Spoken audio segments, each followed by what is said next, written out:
तो दोस्तों आपको पता होगा कुछ समय पहले एनडीए के कार्यकाल के 100 दिन पूरे हुए हैं और हाल ही में केंद्रीय गृह मंत्री अमित शाह ने बताया कि वह अपने इसी कार्यकाल में वन नेशन वन इलेक्शन के प्रावधान को लागू करेंगे। तो आइए हम आपके साथ इसमें जानेंगे, इस एपिसोड में जानेंगे कि इस वन नेशन वन इलेक्शन का कंसेप्ट क्या है, उसमें किस तरह की चुनौतियां आएंगी और संविधान में किस तरह के अमेंडमेंट किए जाएंगे और इसके नुकसान और फायदे क्या हैं। आप देख रहे हैं हमारे साथ कम टू द पॉइंट। मैं आपका तो पाठक, बने रहिए हमारे साथ।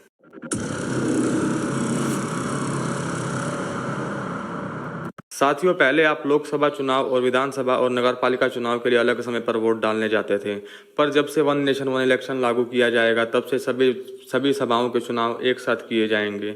मैं आपको बता दूं, आज़ादी से पहले भी हमारे देश में एक साथ चुनाव हुए हैं। लगभग 1951, 1952 के चुनाव एक साथ कराए गए थे। इसके बाद 1957, 1962 और 1967 तक ये चुनाव लगातार एक साथ हुए हैं। लेकिन 1967 के बाद से यह समीकरण टूटता गया और जैसे जैसे नए नए क्षेत्रीय दलों का उभरना स्टार्ट हुआ तो राष्ट्रीय भावना और क्षेत्रीय भावना में कई तरह के मनमुटाव होते चले गए। तो एक रामचंद्र गुहन की रिपोर्ट और उनकी किताब में लिखा गया, इंडिया आफ्टर नेहरू में लिखा गया है कि इंदिरा गांधी ने बहुत चतुराई के साथ उस समय अपनी क्षेत्रीय भावना और राष्ट्रीय भावनाओं को अलग करके अपनी सरकार बनाने का प्रावधान किया था। 1967 के बाद से उन्होंने अलग चुनाव कराने की मांग की थी ताकि वह अपने राष्ट्रीय मुद्दों को सही तरीके से देश में लागू कर सके, क्योंकि 1967 में इंदिरा गांधी को बहुत राज्यों में नुकसान उठाना पड़ा था। केरला, तमिलनाडु और साउथ के कुछ एरियो में क्षेत्रीय भावना से इंदिरा गांधी को बहुत नुकसान उठाना पड़ा था। इसलिए उन्होंने एक साथ इलेक्शन करने की सभाओं को भंग कर दिया। उसमें कई राज्यों की विधानसभाओं को भी भंग किया गया। तो हम आपको बता दें, इसके बाद से 1983 में एक सुझाव आया कि एक साथ इलेक्शन फिर से कराया जाए, पर इस रिपोर्ट पर कोई ध्यान नहीं दिया गया। इसके बाद से जस्टिस बीपी जीवन रेड्डी की रिपोर्ट आई 1999 में, पर इस रिपोर्ट का भी वही हाल था, इस पर कोई ध्यान नहीं दिया गया। फिर इसके बाद से 2 सितंबर 2023 को रामनाथ कोविंद की अध्यक्षता में एक कमेटी बनाई गई, हाई लेवल कमेटी बनाई गई। स्क्रीन पर आप एक डॉक्यूमेंट देख रहे होंगे, इसमें कई मंत्रियों और अध्यक्षों के हस्ताक्षर हैं और केंद्रीय कमेटी ने इस सिफारिश के प्रस्ताव को मंजूर कर लिया है। अब आने वाले समय में बहुत बड़ा सोशल और पॉलिटिकल डेवलपमेंट देख सकते हैं हमारे देश में। और बहुत सारे लोगों का कहना है कि अभी हाल ही की जो ढांचा है, हमारे संविधान का ढांचा है, उसके हिसाब से ये वन नेशन वन इलेक्शन का प्रावधान लागू करना बहुत ही मुश्किल है। लेकिन इसको पारित किया गया और रामनाथ कोविंद ने अपने रिपोर्ट में बताया, इसमें उन्होंने 15 अमेंडमेंट बताए हैं। उसमें हर तरह के केंद्रीय जितने भी हैं और राज्य विधानसभाओं से मिलकर जितने भी हमारे कानून हैं उन सबको मेल जोड़ कर करके कम से कम 15 नए कानून बनाए हैं, जिससे बताया गया है कि हमारे देश में किस तरह से इस वन नेशन वन इलेक्शन को लागू किया जाएगा। उन्होंने बोला है कि लोकसभा और विधानसभा के चुनाव को एक साथ कराया जाएगा और उसके 100 दिन के अंतराल में नगर पालिकाओं के चुनाव कराए जाएंगे। और रामनाथ कोविंद की इस कमेटी की रिपोर्ट में भी बताया गया कि इसमें कई तरह के अमेंडमेंट लाए जाएंगे और इसमें कई राज्य की विधानसभाओं को भी भंग किया जाएगा और इसमें राज्यसभा और लोकसभा के चुनाव आयोगों दोनों को मिलकर सिंगल वोटर आईडी का प्रावधान लाया जाएगा, जिससे सभी का एक सिंगल वोटर लिस्ट बन सके और सभी एक साथ वोट कर सकें। ये एक बहुत बड़ा समीकरण होगा और इसमें कई तरह की उनको चुनौतियां आएंगी, ईवीएम मशीन से लेकर कई तरह के बैलेट पेपरों और कई सरकारी कर्मचारियों की आवश्यकता भी बहुत ज्यादा पड़ेगी। हो सकता है कि आप आने वाले दिनों में ये भी देख सकते हैं कई राज्यों की विधानसभाओं को भंग कर दिया जाए और हो सके तो लोकसभा अपने कार्यकाल से पहले भी भंग की जा सकती है। तो आइए हम जानते हैं आपके साथ इस वन नेशन वन इलेक्शन के फायदे और नुकसान। आप स्क्रीन पर एक लिस्ट देख रहे होंगे। इस लिस्ट के हिसाब से अगर आंकड़ा लगाया जाए तो हमारे देश में हर साल लगभग 5 या 6 चुनाव होते हैं। अगर नगर पालिकाओं के चुनाव में मिला दिए जाएं तो इसकी संख्या बहुत बढ़ जाएगी। इतने चुनाव कराने से भारत के राजस्व पर बहुत असर पड़ता है। एक रिपोर्ट के अनुसार 1951 और 1952 के चुनाव में लगभग 10 करोड़ से लेकर 11 करोड़ रुपए तक का खर्चा हुआ था और इसके बाद से 2019 के चुनाव में लगभग 50,000 करोड़ से लेकर 60,000 करोड़ तक का खर्चा हुआ था।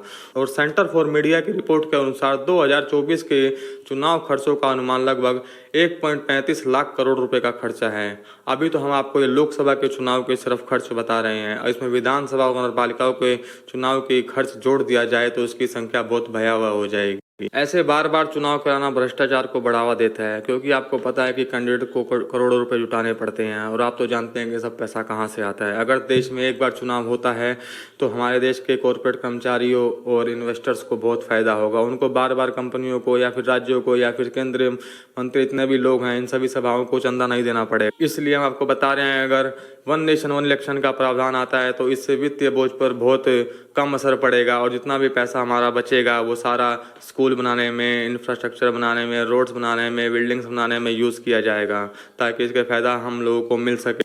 और अगर भारत में एक स्थिर सरकार होगी और पॉलिटिकल स्टेबिलिटी होगी तो बाहरी इन्वेस्टर अपना पैसा अच्छे तरीके से यूज कर पाएंगे, क्योंकि बाहरी इन्वेस्टर्स को हमारे देश में पॉलिटिकल अनस्टेबिलिटी के कारण अपना पैसा इन्वेस्ट करने में बहुत दिक्कत आती है। देश में एक बार चुनाव कराने से भारत में पॉलिटिकल स्टेबिलिटी होगी ताकि बाहरी इन्वेस्टर अपना पैसा लॉन्ग टर्म पॉलिसी के लिए यूज़ कर पाएँ। और आप ये भी जानते हैं कि जब जब हमारे देश में बार बार चुनाव होते हैं तो मिलिट्री फोर्सेस, सिक्योरिटी फोर्सेस भी बाधित होती हैं, उनको भी सड़कों पर आना पड़ता है। कई तरह के फोर्सेस लगाई जाती हैं, सुरक्षा कई तरह की दी जाती है।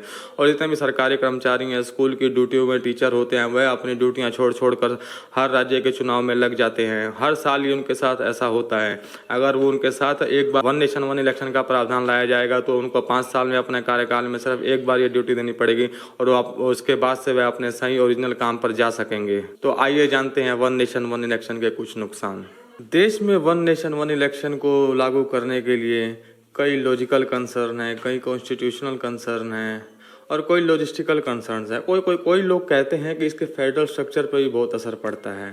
कहा जाता है कि भारत में वन नेशन वन इलेक्शन और एक साथ चुनाव कराना संविधान का उल्लंघन माना जाता है।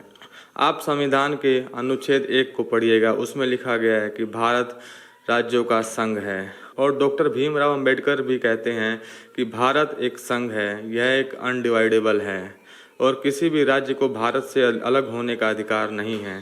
और एस.आर. बोमई की रिपोर्ट में भी सुप्रीम कोर्ट ने कहा था कि राज्यों का एक संवैधानिक ढांचा है, वो एक स्वतंत्र अधिकार रखता है। अगर ऐसा होता है, वन नेशन वन इलेक्शन का प्रावधान आता है तो कई राष्ट्रीय और राज्य के मुद्दों में टकराव हो सकता है और इसमें कई असमानताएं आ सकती है। और एक IDFC इंस्टीट्यूट की रिपोर्ट के अनुसार भी कहा जाता है कि अगर कोई पार्टी मजबूत है तो उसके चांसेस जीतने के ज़्यादा हो जाएंगे। दोनों चुनावों में लगभग 77% उसके चांसेस बढ़ जाते हैं चुनाव में जीतने के लिए दोनों के। और जो दूसरी पार्टी है उसके जीतने के आसार घट जाएंगे। इसलिए वन नेशन वन इलेक्शन से कभी किसी पार्टी को एक तरफा फायदा हो सकता है और एक तरफा घाटा भी हो सकता है। और आप एक तरह से ये भी मान लीजिए, अगर कोई एक्स पार्टी चुनाव लड़ती है, अगर 5 साल में वो एक बार जीतती है और आप एक बार उसको वोट डालते हैं, तो कभी कभी ऐसा भी होता है कि उस पार्टी के अनुसार देश में भ्रष्टाचार, अलगाववाद, परिवारवाद, भाई भतीजावाद, कई तरह के घोटाले पे घोटाले होने लगते हैं। तो अगर वन नेशन वन इलेक्शन होगा तो आप 5 साल बाद उस सरकार को हटा सकते हैं।